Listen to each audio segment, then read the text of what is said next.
life is because the enemy want to distract you from where you're about to go. But somebody ought to just get excited and tell your enemy, say, listen here, where I'm going is greater than where I've been. And where I've been has been preparing me for where I'm about to go. Because I'm in pursuit of my purpose.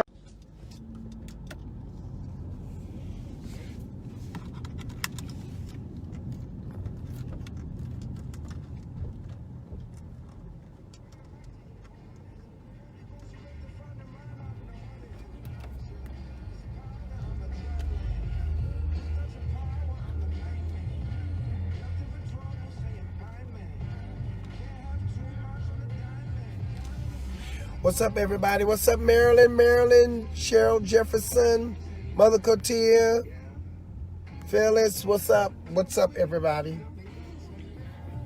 Grace and peace. Listen, I won't be able to be with you all very long because I have something I need to do. Whatnot. I want to say good afternoon to everybody. Hello. Listen, today we're talking about upgrade and available. I want to encourage you at 12 noon today and empower you that you're in a season where God is getting ready to upgrade your life. You're in a season where God is getting ready to upgrade you and cause your life to reach a pinnacle like it have never reached before. If we look at, I believe it's the book of Haggai. If we look in the book of Haggai, I'm just going to paraphrase it, but if we look in the book of Haggai, you'll find some certain things. Let me just say this. When my phone go out or if I get cut off, I don't know what's going on with Facebook or whatnot. I don't. Sometimes my phone get hot and then it just cut off. And then sometimes the live just cut off at 15 minutes, 22 minutes. I don't know. So if it cut off, that is the reason why, right? Thank you. That's my, I can't see without them. So this is these. Unless I do, and it's actually, since it's sunny outside, I have to use these, right? Okay. Now, in the book of Haggai, we talk about, I'm just paraphrasing, you'll find that, not Haggai, Hosea, the book of Hosea, he was married to a situation. He had a situation that was really not a godly situation. And that situation had him messed up because this woman was just doing all kinds of things. God told this man to marry this woman and he marries her and she's all kinds of things and she just become a very harlot and do all kind of crazy things. And then God makes him go and get her. Now watch this. I want to encourage y'all with this story, how the story have comparisons with the church. God told Hosea to marry this woman. This woman was not the typical woman to marry. She was very much of a harlot, a heifer, a hussy, just whatever you want to call her, thought, whatever. But God told him to marry her, and he marries her and whatnot, and it goes on to all kind of other things that went on and took place, right? Okay, move the train on. So she gets out there and she just doing her. Now, mind you, Hosea marries her. She gets an upgrade. She gets this upgrade, and when she get this upgrade, she forgets that she's in an upgrade. She's walking in an upgrade. So now all of a sudden a whole bunch of people want her. She's available for everybody. So I thought about this question today when I was listening to the story this morning as I was reading on my Bible read. I was thinking about that story and I thought about something. Let me tell you what I thought about. I thought about in the season that God is upgrading you, there's going to be a lot of people that's going to desire you and want you. There's a song that says, now that I'm hot, they all on me. But when they didn't want me. Y'all know the song because I'm not worldly. I don't know them kind of songs. But the song they're saying, I'm hot, now I'm hot, they all on me. Something like that. So sometimes when you are being upgraded and you're being elevated and you're being in a place where God is bringing you to exalt you and to catapult you to a great place, everybody is going to be available for you. So my topic today is upgrade and available, or upgrade upgrade and available. There's going to be a lot of people that's going to be available around you because you upgraded. Some people don't even want you until you get upgraded. So you're in the season that God is purging you and processing you and developing you and bringing you to this place of excellency, bringing you to this place of excelling, and bringing you to this place of abundance, and bringing you to this place of you finding you, the real you, and not the fake you. You're not operating with this fake imposter.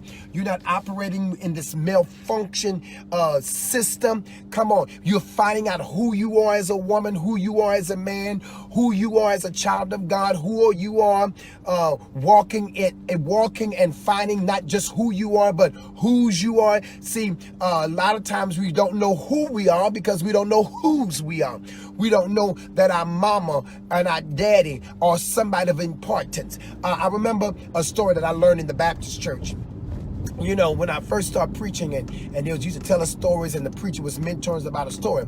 And once upon a time, there was a lady and a man. That this old lady and this old man had a son. And this son went off to the military, and went off to the military, and he lived this wonderful, righteous life, and he lived a fabulous life. And while he was living this wonderful life there, he decided not to return back to the little country town that he belonged to. And one day, he was turning around, and things got rough for him, and he wrote a letter to his mother, and his mother said, I've been coming to the mailbox every day hoping to get a letter from you to see if you're okay. Because after high school, he went off to the military. He never ever returned back home, nor did he ever call his parents to check on them. But here's a particular time that things have gone bad for him. He's so down on his luck, and things were just wrong and whatnot. So he wrote a letter to his mama, and he said, Mama, I know I haven't written you and Dad for a long time. I haven't called you to check on you, and I'm your only child, and I'm calling first to ask for forgiveness. I'm asking you to forgive me for being selfish and inconsiderate. And then in the letter, he said, I'm down in my luck. Things are going bad for me, and I would like to know, can I come home?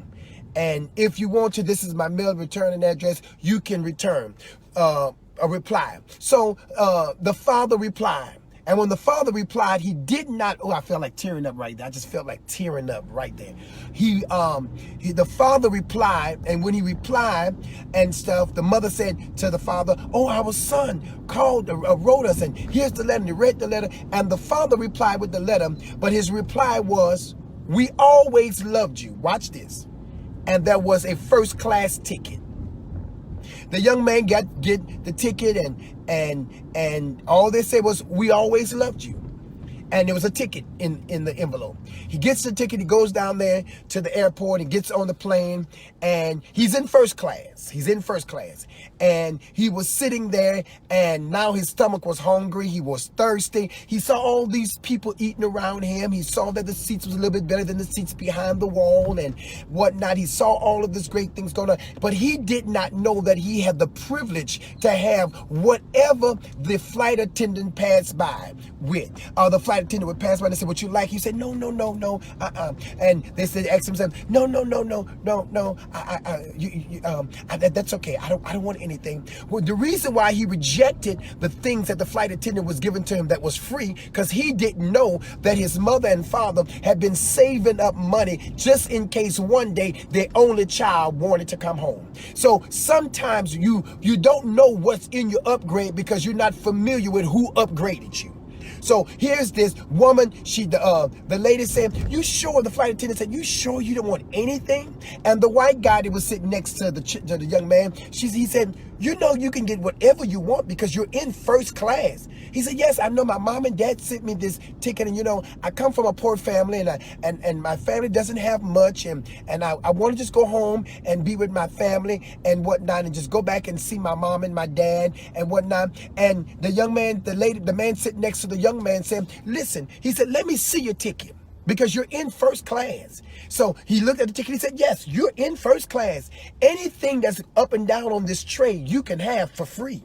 Because your mama and daddy got you a first class ticket. Y'all miss what I just said. Your mama and daddy got you a first class ticket. And whatever we are allowed to eat in this first class section, you are able to eat. But he did not know that. It's because all the people was white people, and there was upper echelon people, very educated people. He himself was educated, but he just didn't know that his mother had bought him a first class ticket. And when he got home, and he get there to the airport, his dad was waiting for him in his truck, and his dad said, "Son, did you enjoy all that was offered to you?" And his son said, "Dad, I have to be honest. I didn't know that you and mama could afford a first class ticket for me. I didn't know, Dad, that you and mama could afford for me a first class ticket." And I looked at the ticket, and the ticket was $1,100. And the dad says, "Son, just because we look like we can't afford a first class ticket doesn't mean we can't. You see all that land that you're about to drive up on? All that belonged to me and your mother. Now it's yours when we die." You see all those cattle and all those farmings that I'm doing. I'm not doing that for a white man. I'm doing that because that's mine. See, you didn't know the value of where you were, and you didn't know the value from whom you came from. It's because all you saw was two black poor parents that was farmers. That's all you knew. And you know what? He says, the father says, "You know what? It's my bad. I should have told you how rich I was, but then I didn't want you to be braggadocious. I didn't want you to change. I didn't want you to feel like you had a silver spoon. I wanted you to work hard and honest for whatever it is that you were aiming after." Watch this. That's right, Marilyn. Our Father does everything first class. So we went through all of that, and we said all of that, and all that was said and done. And then out of nowhere, the young man said, "Dad, I'm sorry. You mean to tell me I went out there to live a righteous living, or just live a wonderful life, and not knowing, Dad, that right here, all this that I grew up on was mine?" His dad said, "Yes, all of this was yours. And the day that me and your mother closed our eyes, you are upgraded to be the owner of this. But this is your inheritance. You are the..." Sometimes, y'all, we don't know who we are because we don't know whose we are. We don't know who we belong to because for so long we've been judging the people from the state of the present state of their outward look or how they look. But you don't know that these people are very wealthy and very rich, very full of wisdom and knowledge and stability and strength and whatnot. So the young man comes home with all of his education that he has. And the moral of the story is, when he found his identity and found out what he possessed, he took pride before his mother and father can close their eyes to reestablish the grounds and cultivate it in other words, it upgraded it, because his father was doing all of that farming and plowing with a mule and whatnot. So now the young man knows how to take some of the money and do certain stuff with him and say, "Dad, let me get you a tractor. Dad, let me get you this, and Dad, let me get you that. Let me show you this and let me show you that. And why now, Dad, you can hire you some help." See, the father didn't know all of that. He was a poor man born on a plantation, and all he knew, he got his inheritance from the plantation. So he didn't know that he could use his property as a cosigner to go and get a tractor. So all these years he was working his fingers to the bone from sun up to sundown, losing money, because he could have made more money if his son had came home. If his son had came home and used the education at home. So many times, y'all, we get upgraded. So many times we become upgraded, but we're not available. Or we get upgraded and we're available for everybody and everything else except for what you need it for. I want to encourage y'all today, as I get ready to close today, I want to encourage you. You're in the season of your upgrade. And while you're in the season of your upgrade, I want you to be available and be meat for the master's use. I want you to be available and be be able to help as many people as you possibly can.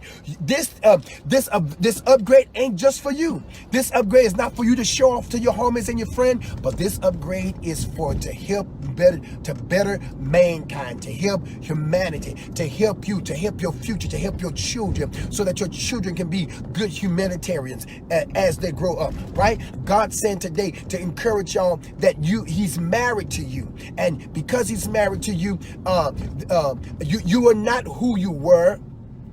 You're not who you were, and you're not what you did, but God made Hosea marry this whore and brought her into this place and marry her and then reunite with her again. And that's what God sent to me to tell y'all today in my little study when I was listening to the Bible study today. He said, tell them I'm upgrading them, Juan. I'm upgrading them better than what they was. I know when I first met them, they were just a mess. Well, I know when I first met them, they was full of drama, full of issue, full of everything going on. He said, but tell them I'm upgrading them. And not only am I upgrading them, but tell them I'm married to them.